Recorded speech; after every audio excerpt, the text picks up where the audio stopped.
자네는 누구인가? 내 이름은 워커 신발이죠.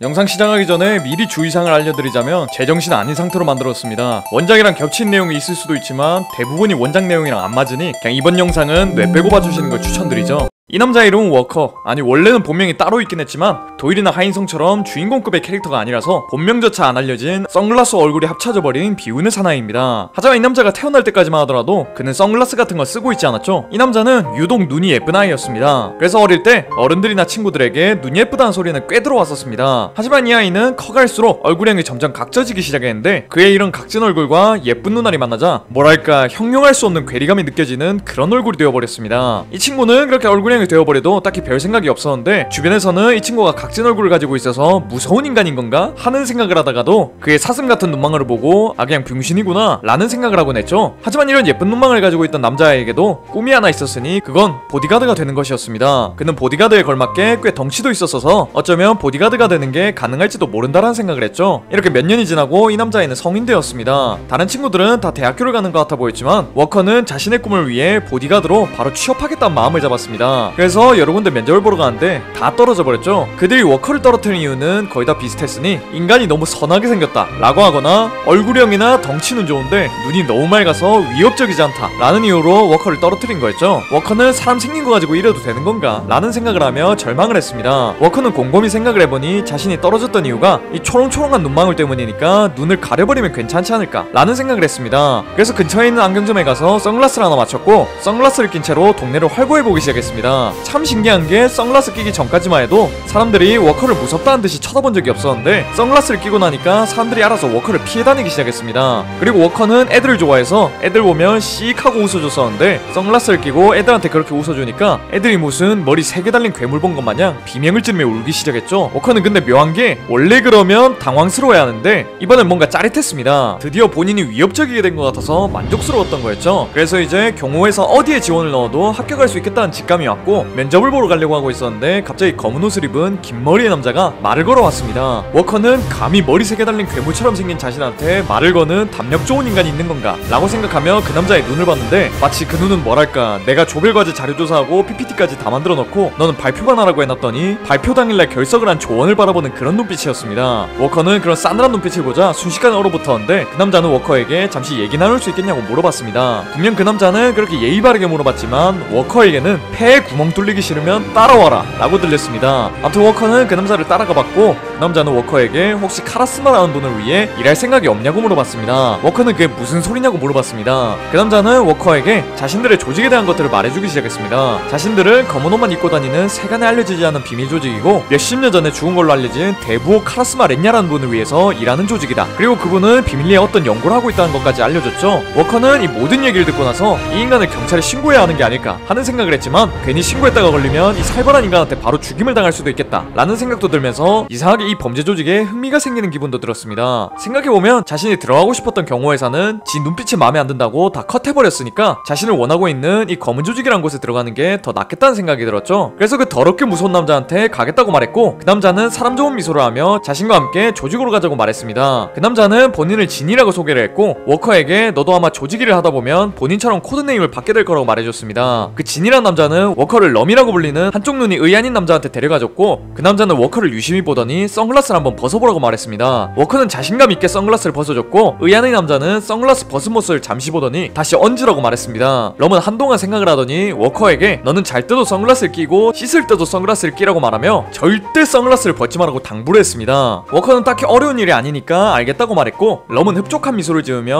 워커에게 워커라는 코드네임을 부여해줬습니다. 뭔가 지금까지 워커란 이름으로 불렸던 것 같긴 하지만 이제서야 진짜 이름인 워커란 이름이 붙여져서 워커는 기분이 좋아졌습니다. 이렇게 코드네임을 받은 워커는 한동안 조직 일을 하며 여러 범죄를 배워나갔습니다. 하지만 일을 시작한 지 얼마 안 돼서 그런지 잔실수가 많았고 럼은 워커가 너무 실수가 많아가지고 좀 유능한 조직원인 진에게 워커를 파트너로 데리고 다니면서 일 좀 가르치라고 말했습니다. 진은 알겠다고 말했고 워커는 자신을 조직으로 데려왔던 살벌한 남자가 파트너가 되자 좀 긴장됐습니다. 진과 일하게 된 첫날 워커는 진에게 뭐라고 부르면 될지 물어봤고 진은 잠시 담배를 피다가 뭘 그런 걸 물어보냐고 말하며 그냥 형님이라고 선생님이라고 부르라고 대답해줬습니다. 워커는 뭔가 뭐 그딴 걸 물어보냐, 뇌에 구멍 뚫렸냐 라고 하던가 개무시하고 지나갈 줄 알았는데 의외로 진이 친절하게 대답해줘서 당황했습니다. 그리고 이 진이라는 남자 차도 포르쉐를 타고 다녀가지고 개멋있다라고 생각을 했죠. 그리고 워커는 자신이 진보다 늦게 조직에 들어왔으니 진과 함께 차를 탈 때 무조건 자신이 운전을 하려고 했는데 어느 정도 워커가 운전을 하고 나면 진이 워커에게 쉬라고 말하고는 자신이 직접 운전을 해주기도 했습니다. 워커는 어쩌면 이 남자 밖에서는 되게 차갑지만 가족이나 동료들한텐 한없이 따뜻한 남자인 건가 라는 생각이 들며 얼굴이 붉어질 뻔했.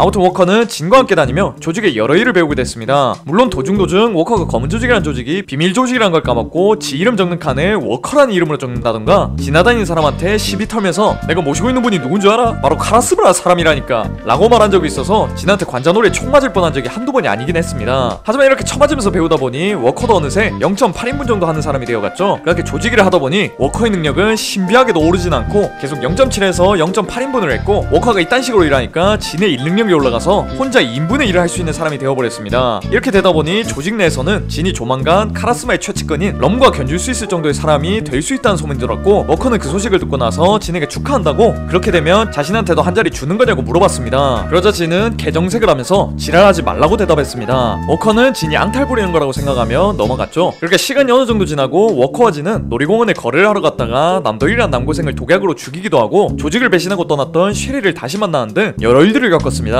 이렇게 다양한 일들을 겪으면 워커의 능력도 올라갈 만했지만 놀랍게도 워커의 능력은 변하지 않았습니다. 한 번은 워커가 이타쿠라라는 인간하고 거래를 하려고 했던 적이 있었는데 워커는 거래를 하다가 몇 개 큰 실수를 했었습니다. 그걸 보고 있던 진은 이 새끼 아무리 가르쳐도 일이 늘지를 않는데 그냥 죽여버릴까? 라는 마인드로 워커의 관자놀이에 총구를 갖다 댔지만 생각해보니 이 친구를 조직에 스카웃했던 게 본인이란 사실을 깨닫고 그냥 한번 봐줬습니다. 분명 생긴 거라든가 덩치 같은 거 보면 분명 조직 생활 같은 거 잘할 것 같다 라는 생각에 스카웃했었는데 지능이란 건 없고 그저 액면가 원툴인 놈일 거라고는 생각도 못했었죠. 한편 워커는 항상 이렇게 총구를 들이밀면서 협박을 하지만 결국엔 봐주는 진이 아주 믿음직스럽고 정의 같습니다. 아무튼 이러다 보니까 워커는 더 진에게 의지하게 됐고 원래는 진 없이 혼자 일할 때도 있었는데 조직에서 통계를 내보니 워커 혼자 일할 때는 실수할 확률이 90% 이상이었기 때문에 이 새끼는 혼자 냅두면 안 된다 싶어가지고 이제부터 워커는 모든 일을 할 때 진과 함께한다 라는 규정을 만들어버렸습니다. 워커는 오히려 좋다는 마인드였지만 왜인지 진의 표정은 썩은 것 같았습니다. 워커는 진에게 혹시 기분 안 좋은 거냐고 물었고 진은 기분 안 좋은 거 맞으니까 말 걸지 말라는 대답을 했습니다. 이런 일이 있었기 때문에 코난 극초반만 해도 워커 혼자 등장한 에피소드가 몇 번 있었는데 후반 들어서는 워커가 항상 진과 같이 등장하게 된 거였습니다. 어떤가요 여러분?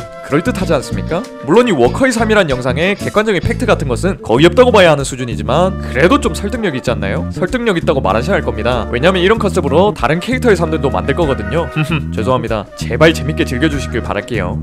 뭔가 오늘 영상은 되게 정신병 걸린 채로 만든 것 같습니다. 여러분들은 모르겠지만 제가 요즘 생각이 많아요. 이게 생각이 많다 보니 영상 만드는데도 시간이 오래 걸린 것 같습니다. 그래서 오늘은 좀 머리를 비우고 영상을 만들어봤네요. 부디 재밌게 즐겨주시길 바라겠습니다. 오늘도 이런 영상 봐주셔서 너무 고맙고 전 더 재밌는 영상으로 돌아오겠습니다. 그럼 다음 시간에 만나요.